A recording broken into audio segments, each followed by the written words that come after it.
Oke, sudah boleh saya mulai? Baru 200. Siap, silakan, Mbak Rais.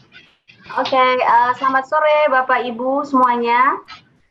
Selamat datang di acara webinar Perhati Series berjudul Kebijakan Pengelolaan Industri Pertambangan dan Pengolahan Pemurnian di Indonesia.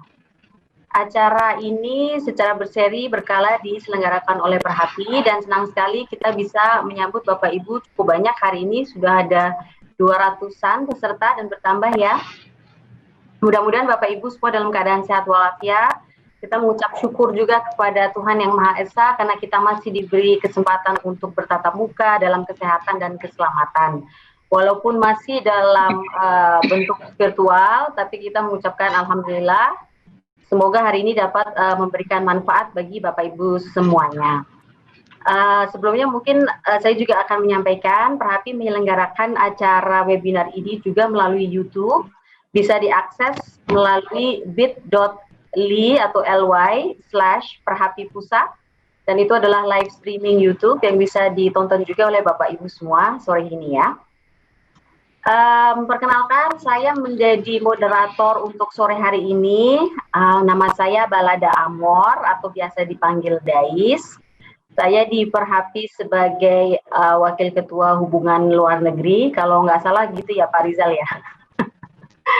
Dan mudah-mudahan sore ini dapat membantu Bapak Ibu semua untuk memandu acara yang sangat menarik. Sebelum acara dimulai, karena waktu juga tidak banyak ya, kita akan menyelenggarakan ini 2 jam ke depan. Saya langsung memberikan kesempatan kepada Pak Rizal sebagai Ketua Umum Perhapi untuk memberikan beberapa kata sambutan. Silakan Pak Rizal, monggo.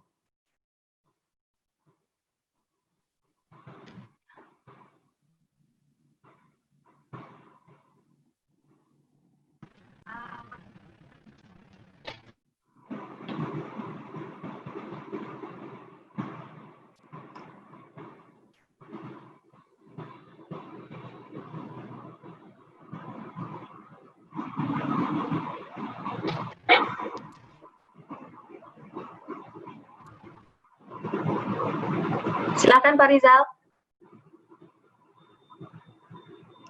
Kak, jangan-jangan ininya Kak yang nggak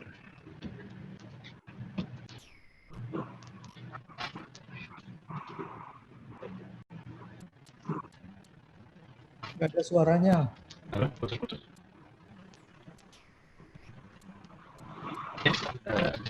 Suaranya bisa didengar? Jadi tolong bisa putus-putus ini. Agak putus-putus sekarang Pak, tadi baik-baik saja. Coba dites lagi Pak suara Pak Rizal. Oke. Tes. Ya. Oke, Assalamualaikum warahmatullahi wabarakatuh. Waalaikumsalam. Selamat sore dan salam sejahtera untuk kita semua. Dan salam sehat untuk kita semua. Yang kami hormati Bapak Faisal Basri, beliau adalah ekonom dari Universitas Indonesia dan juga politikus. Terima kasih Pak Faisal sudah bergabung di acara Perhapi. Yang kami hormati Pak Irwandi Arif, beliau adalah staf khusus Menteri SDM dan juga sekaligus Ketua Dewan Pakar Perhati. Kemudian Pak kami hormati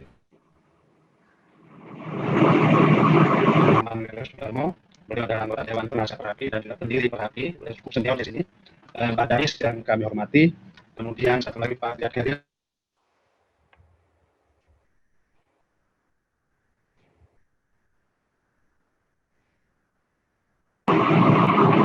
Pak Rizal, mohon maaf, sepertinya suaranya kurang bagus, Pak. Mungkin pakai mic yang tadi saja, Pak, ketika kita tes, lancar-lancar saja tuh, Pak.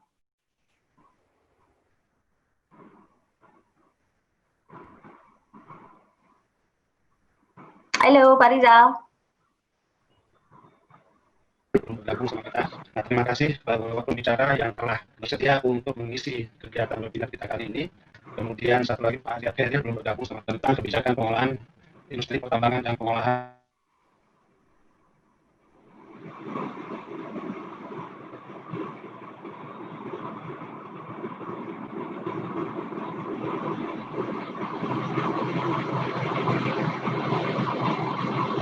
Mungkin minta tolong kepada panitia ya, bisa di-organize lagi suaranya Pak Rizal nih tidak kedengeran.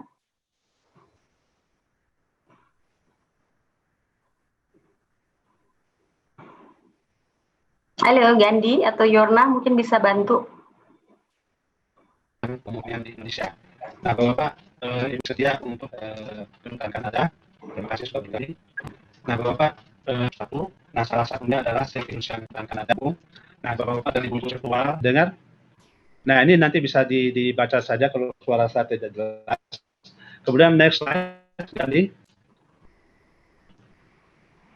Nah, untuk Save Indonesia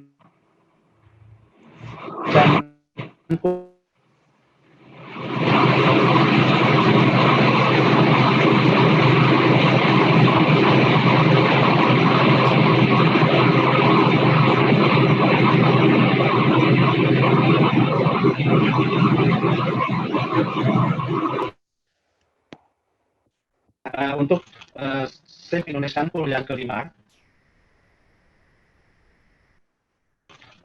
Save Indonesia di sini kita pihak istana, kemudian ada merencanakan untuk kemudian juga Menteri Koordinator Maritim dan Pangan Jodoh, kami lagi menunggu kompeni, kemudian juga Menteri Koordinator akan kita tampilkan di acara ini paper untuk DPT dan juga untuk mahasiswa student paper contest. Next slide, Andi. Ini nanti bisa dibaca saja. Nah, silakan kalau ada paper yang akan disampaikan, kita menunggu. Nah, ini akan kita laksanakan dengan tema utama adalah mempersiapkan SDM pertambangan unggul menuju Indonesia 2024.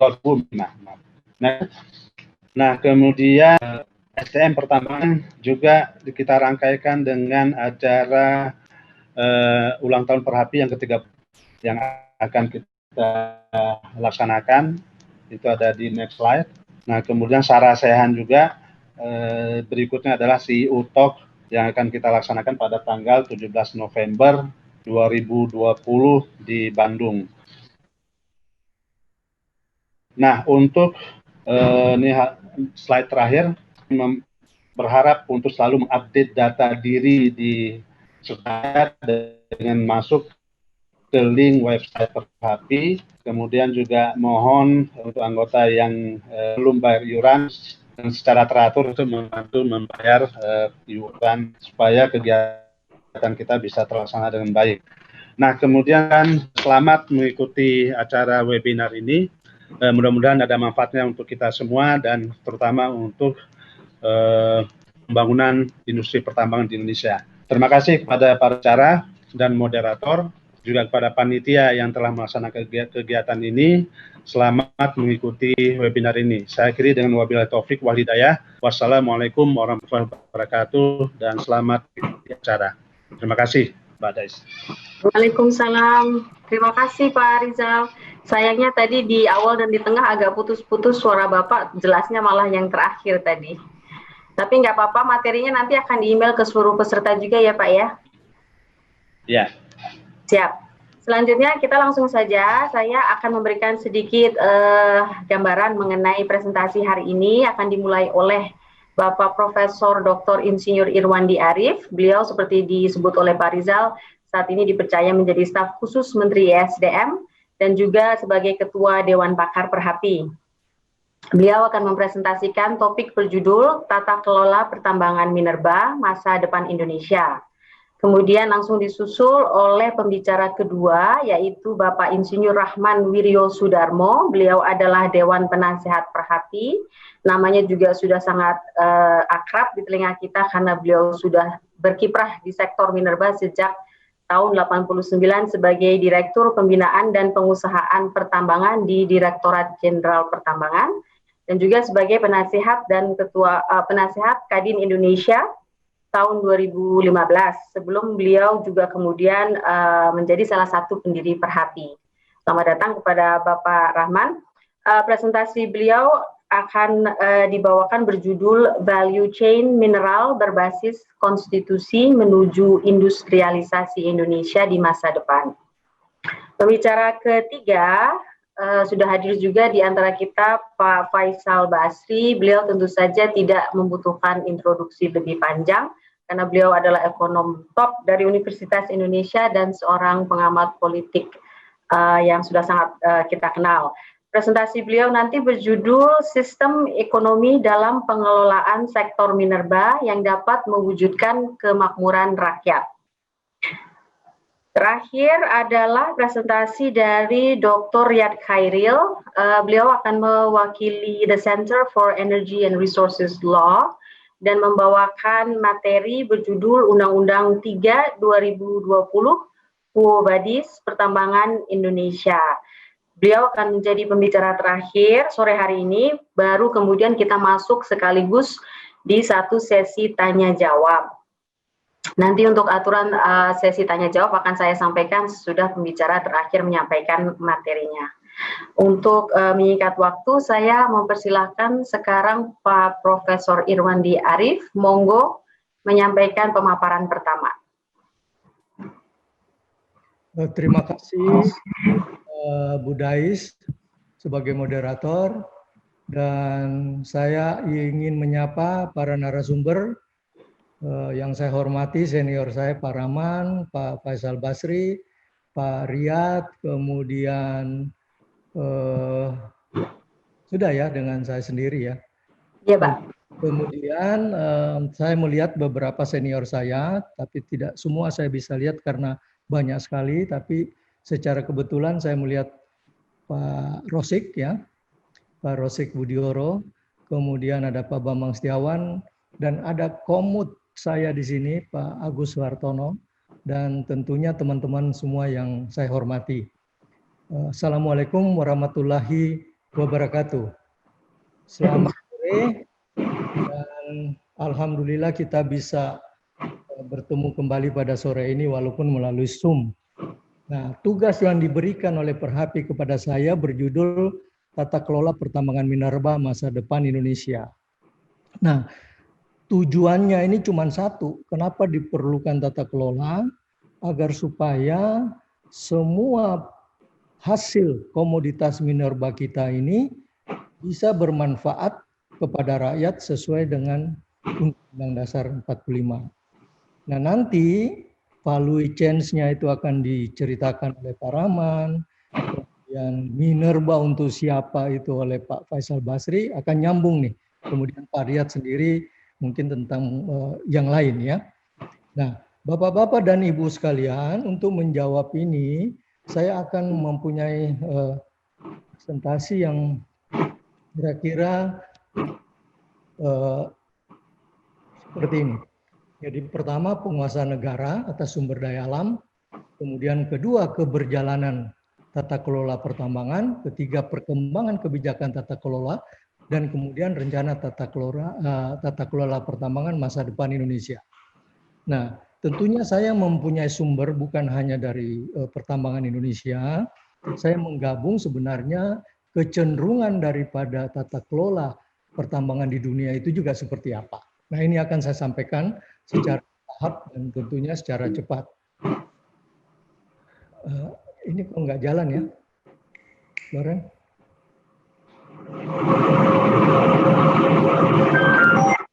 Aduh, nggak jalan nih, gimana supaya ada? Oke, baik. Terima kasih.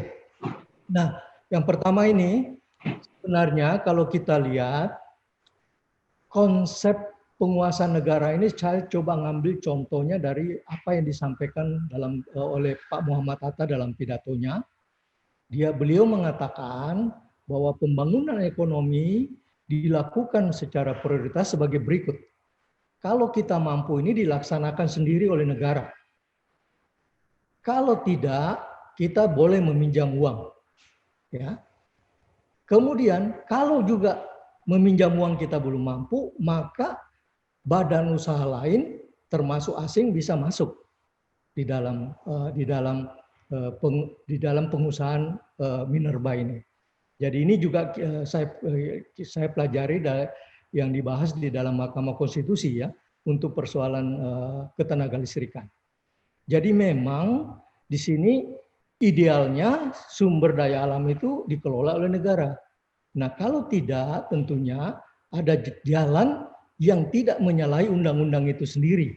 Jadi pengusahaan tambang dapat diserahkan kepada badan yang bertanggung jawab, kepada pemerintah dan bangsa, pada untuk kemakmuran bangsa dan kemakmuran rakyat. Ya. Nah, berikutnya kita lihat yang baris terakhir aja, pelaku usaha tambang hanya memegang pengusahaannya saja. Namun hak penguasaan harus tetap dipegang oleh negara. Itu kira-kira intinya. Ya. Berikutnya itu bahwa kita harus bisa mengelola ini dengan nilai tambah yang seoptimum mungkin. Pengembangan nilai tambah dan optimalisasi manfaat industri tambang. Nah, salah satunya di dalam tema ini adalah mengenai pengembangan industri hilir. Tetapi yang lain juga ada. Yang lain juga ada. Nah, jadi kalau kita lihat di sini, memang optimalisasi itu tentunya optimalisasi manfaat cenderung berkutat pada pengelolaan industri pertambangan atau mineral itu sendiri. Nah, ini bagian pertama. Kita maju kepada bagian kedua, bagaimana keberjalanan tata kelola pertambangan. Nah, di sini saat kita sekarang ini terjadi kompleksitas dan obesitas regulasi. Peraturan pemerintah pusat berjumlah kira-kira 4.400, peraturan pemerintah daerah 15.000 atau 16.000-an. Nah, jadi kalau kita lihat di sini dalam keberjalanan pelaksanaan tata kelola ini kita kadang-kadang terbentur pada regulasi.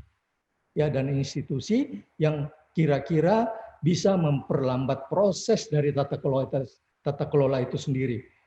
Saat ini pendapatan per kapita itu baru 4,6 juta. Cita-cita dari pemerintah Indonesia dapat masuk dalam 5 besar ekonomi ya dengan pendapatan per kapita sebesar 27 juta per bulan di tahun 2045 ya dengan produk domestik bruto 7 triliun US dollar. Selanjutnya, inilah isu yang saya kumpulkan ya, kebijakan minerba sampai sekarang kita belum selesai. RUU Minerba sampai sekarang juga masih di Mahkamah Konstitusikan. PKP 2B generasi 1 untuk perpanjangannya masih dalam proses. Ya, DMO batubara ditentukan tiap tahun. Kemarin ditentukan 100 DMO-nya itu 25% dari 155 juta, tapi kemudian saat sampai dengan bulan Juli ini tidak terserap semuanya oleh PLN. Nah, ini bagaimana? Ini jadi masih ada masalah-masalah. Luas wilayah tambang, ini ada pembatasan, masih sama dengan Undang-Undang Nomor 4 sebelumnya dengan Undang-Undang Nomor 3 sekarang. Lelang UP yang sudah dianggap terlalu mahal, ini juga sudah ada masalah hukum, masih itu ada tumpang tindih segala macam, diperbaiki dengan Kepmen 80 tahun 2020. Ya. Kemudian bagaimana kenaikan pendapatan negara? Kalau kita lihat ini pemerintah sekarang lagi berkutat di sini, Pak Faisal tahu persis. Nah, nanti bagaimana caranya menambah dari sektor ini? Ya, sedang kita susun yang diminta oleh Menteri BUMN untuk menaikkan pendapatan dari sektor minyak dan minerba, ya dan lain-lain. Mengenai safety masih saja terjadi kecelakaan, ya. Bagaimana menjadikan budaya dan sebagainya. Ya, limbah B3 dan lingkungan. Harapannya kira-kira dalam minggu depan ini sudah keluar suatu peraturan dari Menteri Lingkungan ya bahwa nanti limbah slag dari nikel, limbah slag dari tembaga, kemudian abu dari fly ash dan bottom ash dari PLTU batubara mungkin akan dikeluarkan dari listing B3 ya. Nah, kemudian lubang tambang sampai sekarang ini teriakan-teriakan dari LSM bahwa terjadi lubang-lubang tambang di luar kendali atau kontrol dari pemerintah. Ya, SDM yang unggul kita masih berusaha, 2 dekade sepi eksplorasi yang sekarang masih diusahakan dalam undang-undang ini diperkuat agar eksplorasi bisa menambah cadangan minerba kita. Tambang rakyat, tambang ilegal baru saja di Zoom meeting dengan satu lembaga, saya lupa namanya, tapi ada Pak Muldoko mengatakan kita jangan pura-pura tidak tahu, tapi apa yang terjadi di lapangan terjadi terus dan belum berhasil kita atasi sampai sekarang. Peningkatan nilai tambah, saya kira menjadi topik, salah satu topik, dan khususnya nikel yang tadinya beredar isu mau kembali relaksasi ekspor kadar rendah, itu tetap dilarang ya.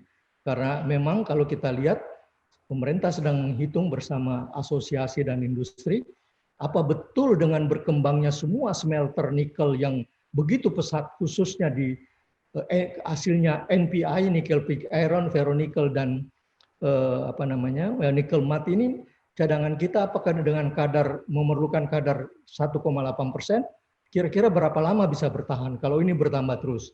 Sedangkan nikel kadar rendah di bawah 1,8 itu banyak sekali dari limonit yang digali sebelum dapat saprolit yang 1,8 itu. Sedangkan pengembangan awal untuk industri mengarah kepada industri baterai baru ada satu yang akan menghasilkan yang namanya mix hydroxide precipitate atau MHP. Jadi kita masih jauh untuk menuju ke nikel, ya masih panjang. Tapi nanti mudah-mudahan tahun depan Main ID dengan Antam sudah akan memulai pabrik ini secara berurutan. Ya, jadi memang kemudian nikel masih ada masalah. Pemerintah menetapkan harga patokan mineral nikel, tetapi beberapa kontrak yang terjadi tidak mematuhi harga ini dan rapat koordinasi dengan Menko Kemaritiman dengan Menteri SDM, Menteri Perindustrian, Menteri BUMN dan sebagainya, ini akan membentuk satgas. Mereka yang tidak mematuhi diberi peringatan sampai 3 kali, kemudian dicabut izinnya. Karena smelter membeli biji nikel ini sangat murah dibandingkan dengan apa yang terjadi di internasional. Padahal harga patokan nikel kita ini sudah rata-rata 30% di bawah internasional. Masih bisa dikurangi 3% untuk kandungan-kandungan tertentu. Ini pun belum berjalan dengan baik.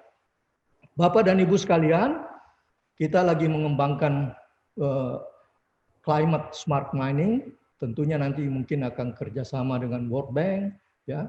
Kemudian ada pengembangan rare earth element, ya. Ini sedang kita garap dan saat ini ada program untuk mempromosikan 7 atau 8 komoditas penting Indonesia untuk sedang kita buat bahannya, termasuk videonya nanti.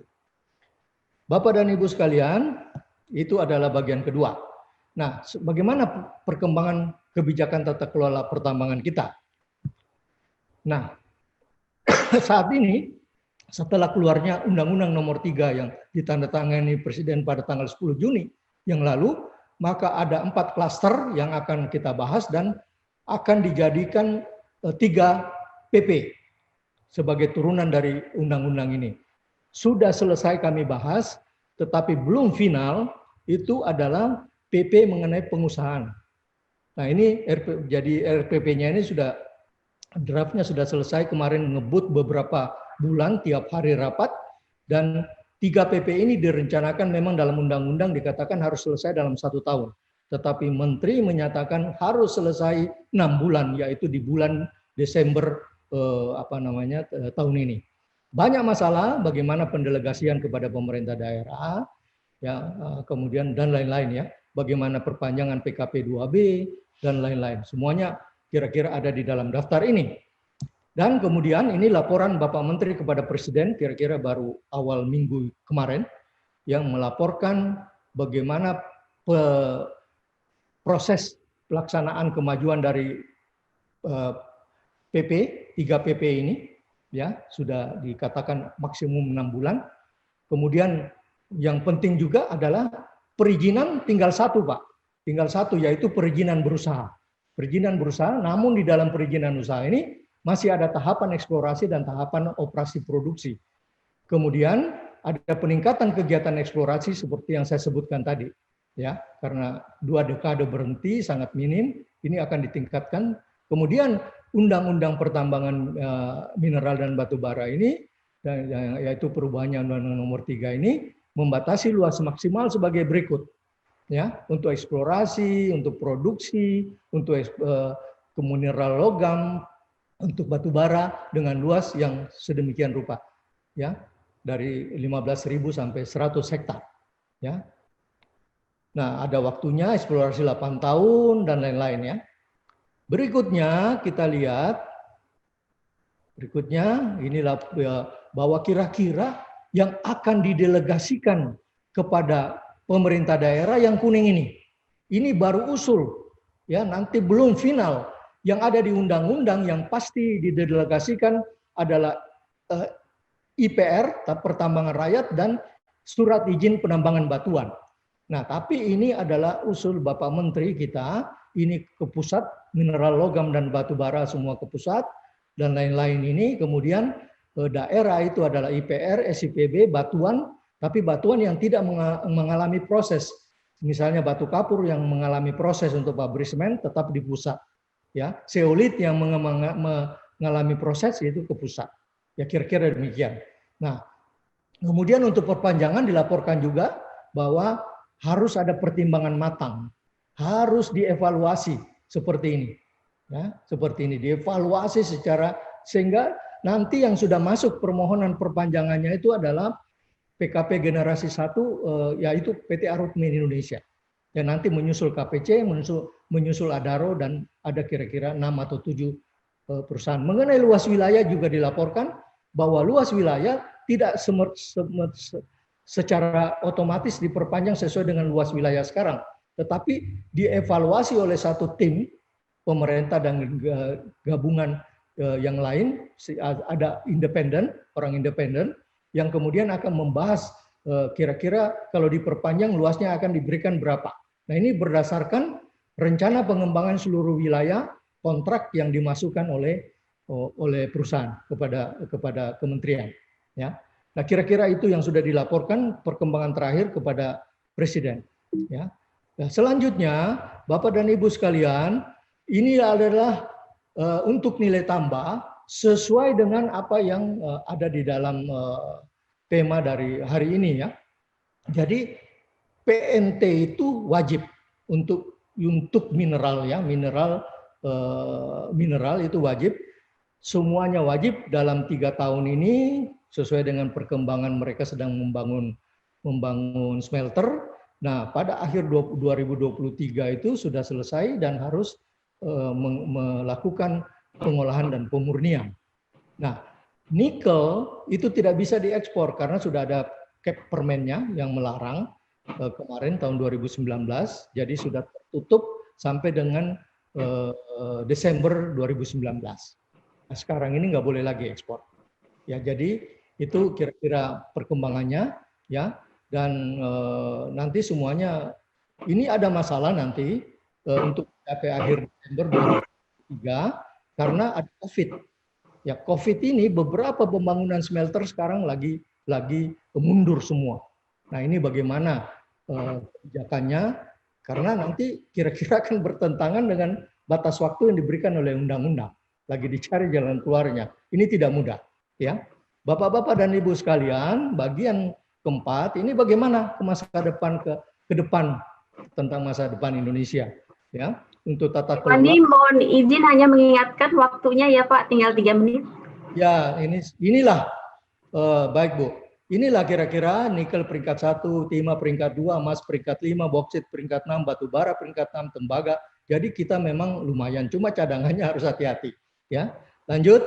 Ini program kerja yang kami olah secara internasional dan ini kira-kira yang sering dilakukan oleh pertambangan di dunia. Kebijakan, investasi, perdagangan, kontribusi ekonomi, tanggung jawab sosial dan sebagainya. Ya, ini yang inventarisasi yang kami lakukan. Ini kontribusi ekonomi kira-kira seperti ini. Ya, target 2020 ini akan berkurang kira-kira 20% dari penerimaan negara di luar pajak.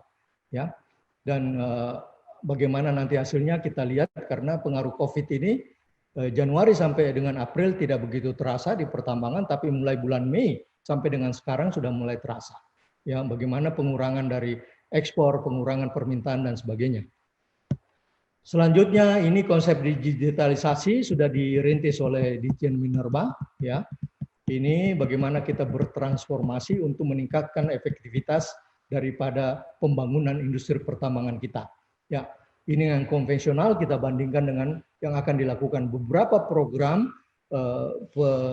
pengontrolan pembayaran PNBP sudah mulai, PNBP sudah ada, One Map untuk industri pertambangan dan sebagainya, semua mengarah kepada efisiensi. Dan kalau kita lihat ini adalah benefit-benefit yang diperoleh oleh perusahaan dan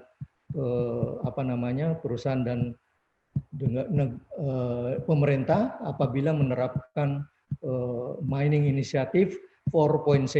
Ini kira-kira manfaat-manfaatnya yang beberapa perusahaan mendapatkan dana dari Singapura juga, perusahaan tambang, untuk mengembangkan masalah digitalisasi di bidang pertambangan. Beberapa perusahaan juga sudah melakukan itu di perusahaan-perusahaan yang besar. Nah, ini yang sedang dikembangkan oleh World Bank dan akan diusulkan kepada pemerintah Indonesia mengenai climate smart mining. Dan yang terakhir, ada kata kunci supaya pertambangan kita ini bisa maju. Pertambangan kita ini bisa efisien. Kata kuncinya adalah sustainable economic growth. Ini saya ambil dari ICMM Australia, ya. Kemudian saya bandingkan apa yang dilakukan di Indonesia. Yang kedua, resilient and inclusive community. Yang ketiga adalah enabling the innovation. Yang keempat itu Sustainable Development Goal and Paris Agreement on Climate Change. Yang kelima itu adalah good practice environmental, social, and governance requirement. Dan yang terakhir adalah manage societal challenge. Tidak mudah, banyak hal, semua yang baik-baik yang saya sampaikan ini tidak akan bisa diimplementasikan apabila tidak ada pengawasan yang ketat. Tidak ada regulasi yang konsisten, tidak berubah-ubah. Adanya good corporate governance. Terima kasih. Assalamualaikum warahmatullahi wabarakatuh. Waalaikumsalam. Terima kasih banyak Pak Irwandi, luar biasa presentasinya, sangat komprehensif dalam waktu yang singkat. Tadi saya sempat mencatat beberapa poin-poin yang menarik yang sudah disimpulkan oleh Pak Irwandi. Rupanya memang pemerintah Indonesia sudah banyak melakukan pembaharuan di sektor minerba. Terlepas dari itu, memang masih banyak yang harus perlu diimprove, termasuk adanya obesitas regulasi, kemudian adanya pembaharuan di Undang-Undang Minerba, adanya isu DMO batubara, isu lingkungan, demikian juga dengan community mining.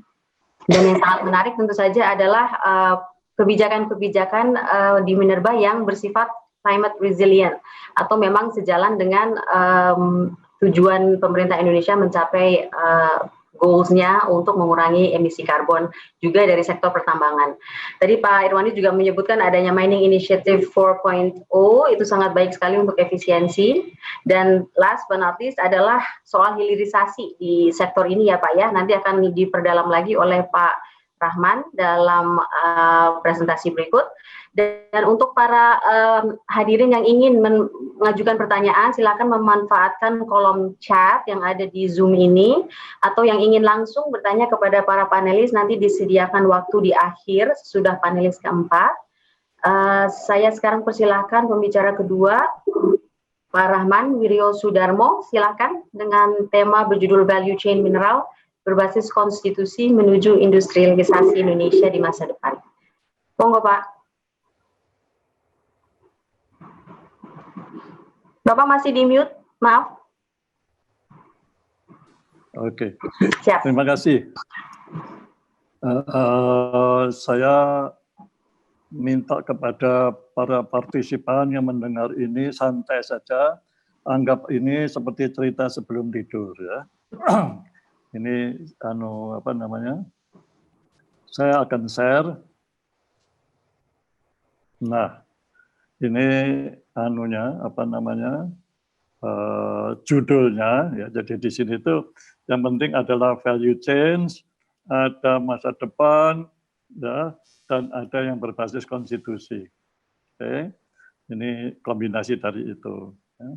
Jadi ini masuk lebih mendasar lagi daripada apa yang disampaikan oleh Prof. Irwandi tadi itu. Kita tahu sekarang ini bahwa semua orang tahu ya, pasal 33 ayat 3 Undang-Undang Dasar 45 itu terdiri dari 3 frasa yang penting untuk dimaknai. yaitu dikuasai negara, dipergunakan, dan sebesar-besar kemampuan rakyat. Ya, tiga inilah yang harus dimaknai secara berkesinambungan, artinya itu interrelated antara dikuasai, dipergunakan, dan sebesar-besar kemampuan rakyat. Oke. Nah, dikuasai negara ini sudah banyak ini ya dibicarakan oleh para ahli hukum kita, termasuk amar keputusan Mahkamah Konstitusi. Ini tidak usah saya ceritakan di sini, waktunya nggak cukup. Ya, sudah tahu kan, jadi ada dikelola, diawasi, direncanakan, dan sebagainya itu. Siapa yang mengawasi, siapa yang merencanakan, siapa yang mengelola, dan sebagainya sudah ada. Tapi pada dasarnya ada kecenderungan perkataan dikuasai negara ini berorientasi pada pengusahaan. Jadi yang dikelola apa? Pertambangannya. Yang dikuasai apa? Pertambangannya. Yang diawasi apa? Pertambangannya. Oleh karena itu Undang-Undang Dasar, Undang-Undang kita, Undang-Undang nomor 4, nomor 3, ya, dan juga nomor 11 tahun 67 dulu, itu adalah undang-undang tentang pertambangan. Undang-undang tentang pertambangan. Pertambangan itu suatu proses yang didefinisikan dari sejak eksplorasi sampai pasca tambang. Ya. Nah, ada kecenderungan juga dikuasai negara itu menjadi power oriented policy. Ya. Power oriented policy. Jadi suatu kebijakan yang lebih mengetengahkan pada kekuasaan tadi itu. Itu kecenderungan pemaknaan dikuasai negara ini. Hasilnya apa? Suatu regulasi yang chaotic. Jadi chaos itu maksudnya adalah satu regulasi yang nggak jelas tujuannya kemana, lalu prinsip yang digunakan apa, konsep-konsepnya apa, dan sebagainya. Itu tidak jelas. Mungkin ada, tapi tidak jelas yang ada di dalam apa yang tertulis. Oke, sekarang dipergunakan. Nah, ini intinya di sini. Yang dipergunakan itu apa? Jadi sumber daya alam dikuasai oleh negara, dipergunakan untuk sebesar kemampuan rakyat. Ini ada dua pilihan. Ada yang memaknai yang dipergunakan itu kekuasaannya, dikuasai negara. Jadi kekuasaan itu dipergunakan untuk sebesar kemampuan rakyat. Ini ada sebabnya kenapa kok begitu. Nah tadi itu kembali menjadi power oriented. Pilihan kedua adalah sumber daya alamnya itu, dalam hal ini sumber daya mineral, itu yang dipergunakan. Jadi sumber daya alam dikuasai negara untuk dipergunakan, yang dipergunakan itu sumber daya mineralnya. Oleh karena itu kita menghadapi tantangan untuk melakukan resource management. Ya. Jadi bukan power oriented, tetapi resource management oriented policy. Jadi suatu policy, suatu kebijakan yang menggunakan prinsip-prinsip manajemen atau pengelolaan sumber daya. Nah, ini tadi itu masalah dipergunakan itu. Ada resolusi PBB tahun 62 itu, the right of the people and nation to permanent sovereignty over the natural wealth must be exercised. Jadi yang di-exercise, yang digunakan, yang dilaksanakan itu adalah the right of the people. Jadi kekuasaannya itu. Ya. Sedangkan jadi di sini the right of the people itu merupakan objek kekuasaan. Itu yang harus di-exercise, harus dilaksanakan. Sedang pasal 33 ayat 3 itu bumi dan air kekayaan alam terkandung di dalamnya dikuasai. Di sini objeknya adalah bumi dan air dan kekayaan alam, ya, untuk dipergunakan, ya, dipergunakan. Jadi ini ada perbedaan antara resolusi PBB dengan pasal 33, ya. Jadi di sini perbedaannya dalam konteks frase dipergunakan tadi itu, ya, supaya jelas. Nih, nah kalau sumber daya mineral dipergunakan, orang bertanya cara mempergunakannya bagaimana, gitu. Kalau cara mempergunakannya bagaimana itu artinya dia mempertanyakan strateginya apa, konsepnya apa dalam mempergunakan itu, gitu.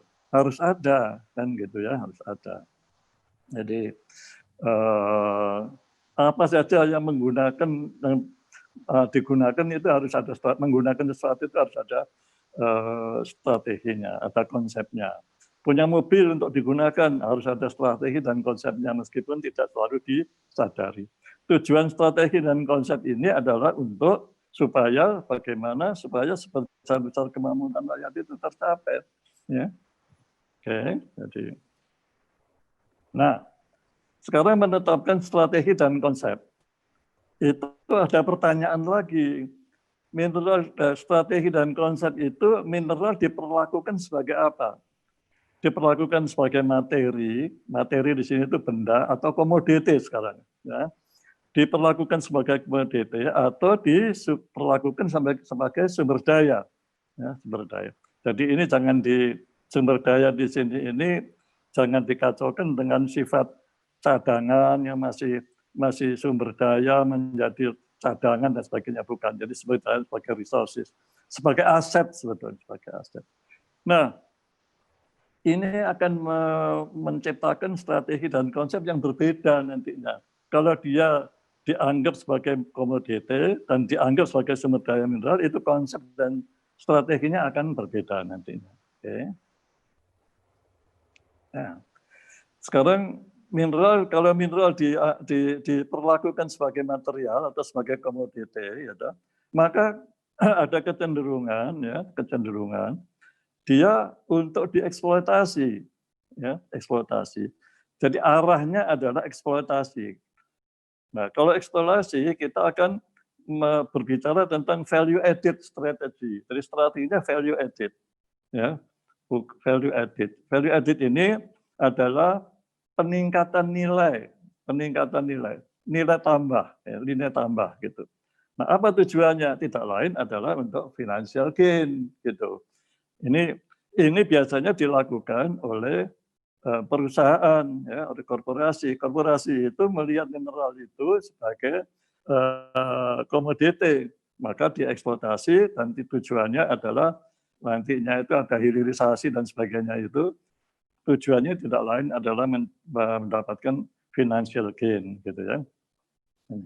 Ini dari konsep ini, ya, material sebagai komoditi itu nanti akan menuju kepada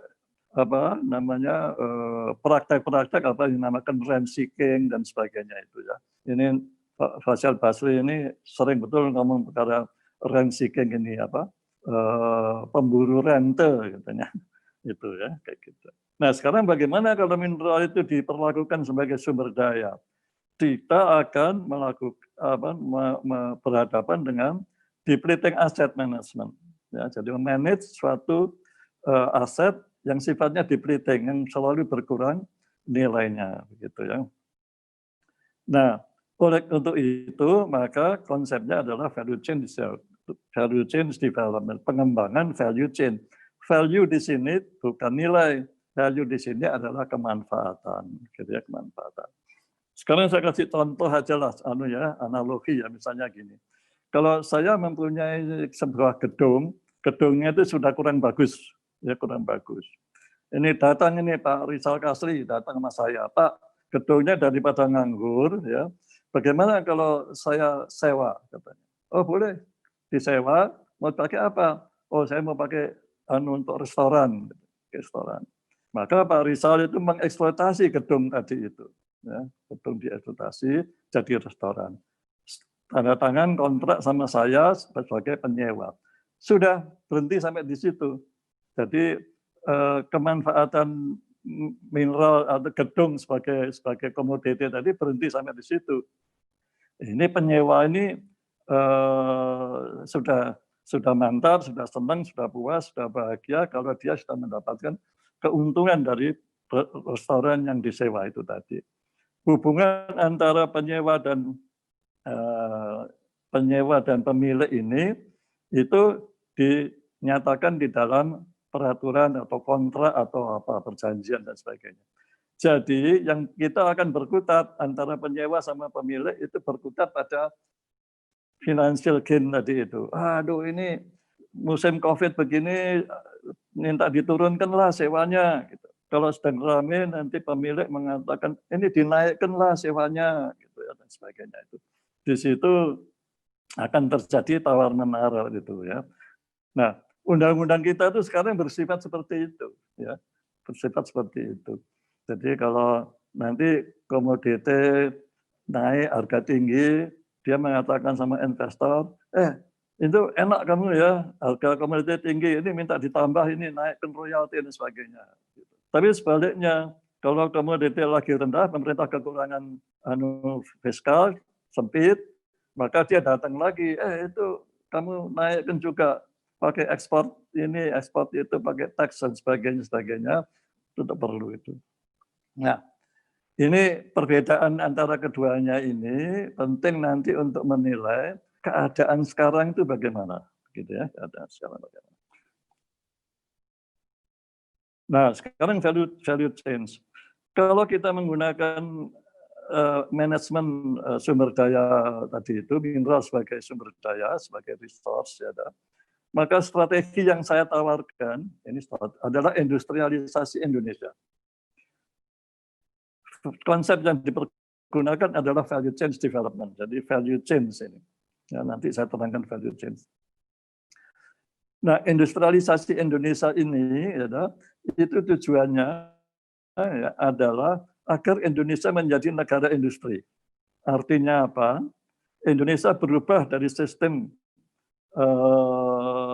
ekonomi, pola ekonomi atau struktur ekonomi untuk ekspor komoditi ya, menjadi pola ekonomi atau sistem ekonomi atau struktur ekonomi industri. Jadi komoditi ekspor base menjadi industri base ekonomi, begitu ya kira-kira. Nah, konsepnya adalah value change, gitu ya. Ini nanti Pak Faisal Basri pasti menerangkan ini ya, perubahan-perubahan struktur ekonomi dari yang sekarang menjadi satu ekonomi yang bermanfaat bagi orang banyak. Sebab tujuannya bukan hanya sekedar pertumbuhan tapi inklusif juga, gitu. Pertumbuhan inklusif. Sebab di zaman Orde Baru dulu pertumbuhan ekonomi kita tinggi, bisa sampai 7,8%, ya. Tetapi itu hanya datang dari kontribusi perusahaan-perusahaan besar saja. Ya. Jadi rakyat itu tidak ikut kontribusi pada PDB, dia hanya menjadi beban dari pembangunan, tidak menjadi aset pembangunan. Gitu ya. Jadi dengan industrialisasi itu nanti terjadi itu kait-mengkait sehingga semua orang menjadi bisa mendapatkan income gitu. Jadi ini ya, industrialisasi Indonesia itu tujuannya adalah commodity export base ekonomi menjadi industry base ekonomi. Ini nanti tidak usah saya perpanjang ya. Ini nanti adalah porsinya Pak Faisal Basri ini untuk bicara perkara ini. Oke. Value chain concept. Nah, value chain concept itu ini mining industry itu pada dasarnya adalah enclave, suatu enclave. Enclave itu apa namanya? Satu enclave ya, yang tertutup dia, gitu, yang tertutup. Ini kenapa kok begitu? Karena ya dia, apalagi kalau pada investasi asing ya, itu produknya diekspor, ya, duitnya datang dari bank luar negeri. Tidak ada atau tambang Freeport itu pernah nggak dia bikin reklame atau bikin iklan tentang pakailah produk saya, gitu kan, tidak pernah. Ya, jadi tidak menyentuh pada komponen-komponen atau faktor-faktor ekonomi di dalam negeri, itu disebut enclave. Ya, gitu. Malahan dulu saya pernah beberapa puluh tahun di PT Timah, itu semua beli dari luar negeri, alat-alat semua beli dari luar negeri. Jadi pada waktu itu memang produk dalam negeri belum banyak bisa dipakai kan, gitu ya. Ini ada cerita tentang enclave ini, itu bisa dipakai nanti dilihat nanti saya kasih contoh di Timika itu bagaimana. Nah, value chain concept ini meminta industri pertambangan itu dikaitkan dengan supply chain. Di sini supply chain juga. Jadi ke hulu ke supply chain. Terus support industrinya bagaimana? Faktor ekonomi lain atau sektor ekonomi lain bagaimana? Ini harus mengkait. Bukan hanya dari pertambangan menjadi hilir saja. Saya kasih contoh. Apa kita tiap tahun ekspor, ya saya katakanlah 500 juta ton batu bara. Ya. Tetapi harganya masih FOB, free on board. Ya. Kenapa? Karena kapalnya dari luar. Jadi kita loss of opportunity mendapatkan keuntungan dari shipment. Gitu. Asuransi juga masih banyak di luar. Gitu ya. Jadi pembeli yang menentukan. Nah, kalau kapalnya itu, ya ini pengusaha batu bara saya tahu pengusaha keberatan. Karena ya kapal itu dikirim oleh yang beli, bukan dilakukan di sini. Tapi kalau kita punya kapal, kita punya asuransi yang nasional gitu ya, maka kita bisa menetapkan harganya SIF gitu ya, jadi cost, freight, and insurance itu misalnya. Itu jadi nanti sektor ekonomi yang berupa keuangan, berupa asuransi, berupa perkapalan itu bisa berkembang gitu. Apalagi kalau produk-produk kapal kita itu nanti bisa menjadi lebih luas lagi ya. Terus supply chain, ini cerita tentang supply chain. Timika itu dipuji-puji ya, karena pertumbuhan daerahnya luar biasa hebat begitu ya. Tahun 90 saya ke sana belum ada apa-apa di sana. Tapi sesudah tahun 90 sekian, sesudah kontrak baru itu, maka dia mulai tumbuh-tumbuh. Tetapi ingat, semuanya itu berkembang hanya karena ada Freeport. Sekarang kalau pada suatu ketika Freeport itu berhenti, apa yang terjadi? Timika apa yang terjadi? Karena tidak ada pengembangan yang lain gitu. Restoran jual pecel pun karena orang tamu-tamu yang dari Jawa menuju ke sana maka makan pecel di Timika. Semua barang-barang di sana itu bukan bikinan di sana. Jadi di Papua itu tidak akan ada industri karena supply chain di sini hanya perdagangan pada umumnya. Ya. Supporting industry. Nah, ini ada supporting industry sebelah kiri itu ya, ke kiri. Freeport itu sejak dari dulu. Maaf Pak, waktunya tinggal 2 menit ya Pak. Oke. Makasih. Ya, jadi di sini kalau mau berkembang kemanfaatannya kepada yang lain, maka di sini intinya. Ya. Jadi di sini saya tulis government as enabler. Jadi pemerintah itulah yang membuat melaksanakan value chain development ini. Bentuknya apa? Bagaimana caranya supaya pertambangan mineral itu bisa menciptakan snowball effect. Bisa nendang ke sana, nendang ke sini, nendang ke sana, nendang ke sini, ke semua sektor ya sehingga bisa berlaku. Jadi pemerintah jangan cuma merintah ya kamu bikin smelter, kamu bikin ini, kamu bikin itu, enggak. Dia membuat kebijakan sehingga terjadi ya make things happen. Jadi terjadi snowball effect tadi itu. Itu gunanya nanti ada stimulus, ada insentif, ada ini, ada itu. Ini tidak bisa dilakukan sekaligus dengan ini semua mineral begitu, nggak bisa. Ya. Tetapi harus ada prioritas. Apa dulu yang dikembangkan? Gitu. Oke. Ini sebetulnya gambaran tadi sama, ini juga sama. Oke, selesai. Terima kasih. Terima kasih Pak Rahman. Menarik sekali tadi paparannya, sudah lebih mendalam lagi soal konsep Bapak yang disebut value chain tadi ya Pak ya. Jadi mineral itu diperlakukan sebagai resources untuk menuju industrialisasi di Indonesia. Jadi berubah dari pola pikir yang sistem ekonomi yang ekspor komoditi menjadi membangun struktur industri di dalam negeri atau hilirisasi.